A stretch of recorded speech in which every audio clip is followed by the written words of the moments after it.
Привет, мои дорогие друзья! В сегодняшнем видео мы будем готовить вместе с вами нежнейший меренговый рулет. Для его приготовления мы будем использовать как белки, так и желтки. Это плюс этого рецепта, так как нам не нужно будет думать, куда пристроить желтки, как обычно бывает в процессе приготовления безе или меренги. Меренговый рулет я буду готовить с вишней в алкоголе и с кокосовой стружкой. Такое классическое вкусное сочетание. Добро пожаловать ко мне на кухню! Приготовим заварную основу для крема. Для этого будем использовать желтки. У меня 82 грамма желтка. Желтки от 5 яиц, но яйца у меня были не крупные по размеру. Добавляю к ним ванильный экстракт, чайную ложечку, 45 граммов сахара и кукурузный крахмал 25 граммов. Тщательно перетираю с помощью венчика в однородную массу. И вливаем тонкой струйкой 250 мл доведенного до кипения молока.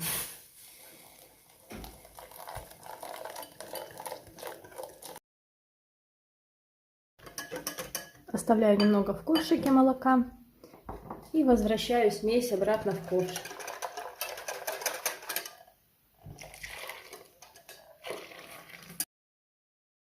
Отправляем ковш на огонь, доведем смесь до кипения и проварим после закипания 30 секунд.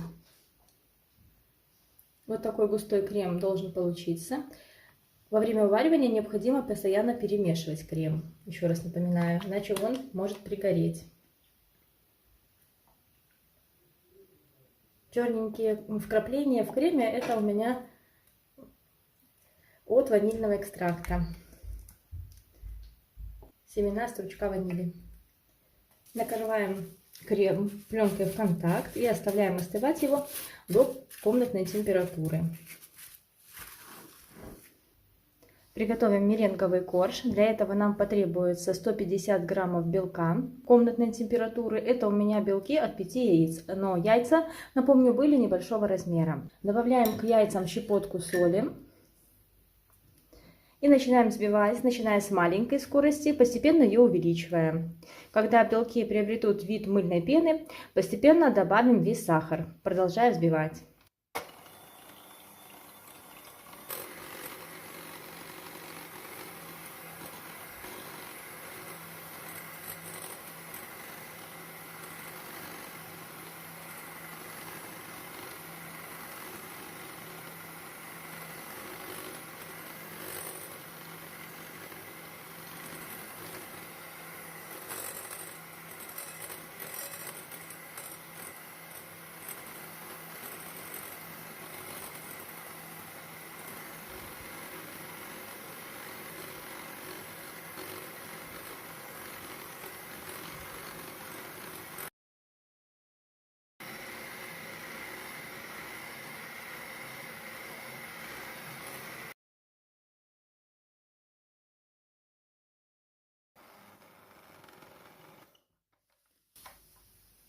После того, как весь сахар будет добавлен, взбиваем еще около 5 минут до очень плотного состояния, до плотных пиков.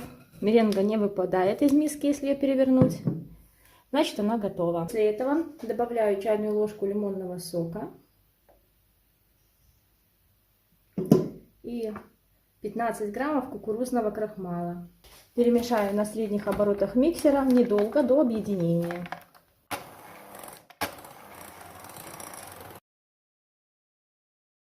Все, можно приступать к выпечке. Перекладываю меренгу на бумагу для выпечки.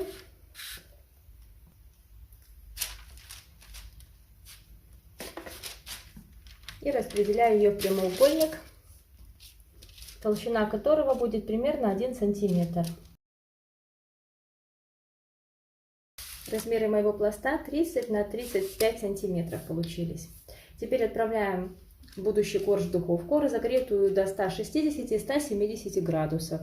Выпекать будем около 20-25 минут. Время будет зависеть от особенностей вашей духовки. Кстати, перед выпечкой пласт можно посыпать лепестками миндаля, можно посыпать орехами рубленными или кокосовой стружкой. Я посыплю кокосовой стружкой. Количество по желанию, сколько вы хотите, больше, меньше. Если вы не любите орешки, кокосовую стружку, можете этот шаг пропустить и испечь просто, без посыпки. Вынимаем готовый пласт из духовки. Сверху он покрывается корочкой, а внутри остается мягким, как суфле. Даем ему немного остыть. Затем накрываем вторым куском пергамента и переворачиваем.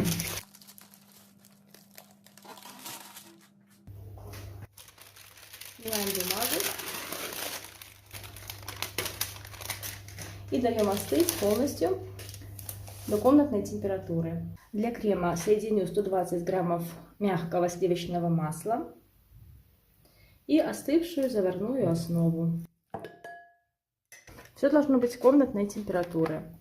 И взобью с помощью миксера.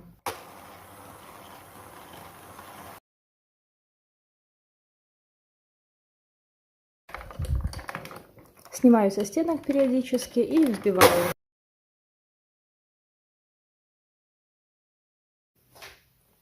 Посмотрите, какой изумительный крем получается. Масло у меня 72,5%. Выкладываю весь крем на корж и распределю равномерно с помощью лопаточки. И после этого распределяю равномерно вишню. У меня это вишня в алкоголе, вы можете использовать свежую вишню или консервированную, с которой хорошо стечет сок. У меня 150 граммов вишни. И теперь с помощью бумаги свернем рулет.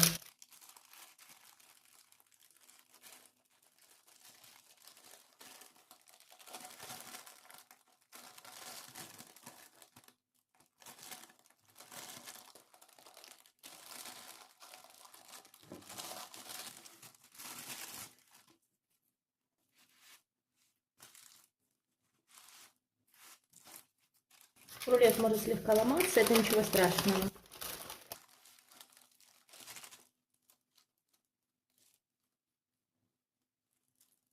Подровняю краешки.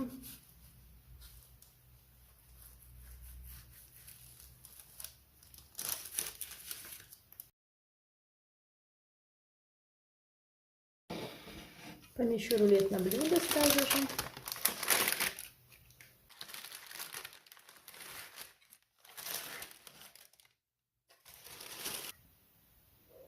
Я очень люблю, когда на рулете есть такая хорошо заметная хрустящая корочка, и он слегка тягучий. Поэтому я выпекаю его 25 минут. Если же выпекать его чуть меньше, 20 минут, то рулет будет такого более суфлейного вкуса. Он будет как суфле, и корочка будет очень тоненькая. Но тогда он меньше трескается. Выбирайте сами, как вам больше нравится. Теперь я отправлю свой рулет на полчасика в холодильник, чтобы крем слегка схватился. И можно будет подавать к чаю или к кофе. Рулет желательно не хранить долго в холодильнике, потому что суфле слегка размокает, и тогда у него уже не такой презентабельный вид. Мой рулет постоял минут 40 в холодильнике, крем слегка стабилизировался, рулет легко нарезается, и в то же время у него остается по-прежнему хрустящая корочка.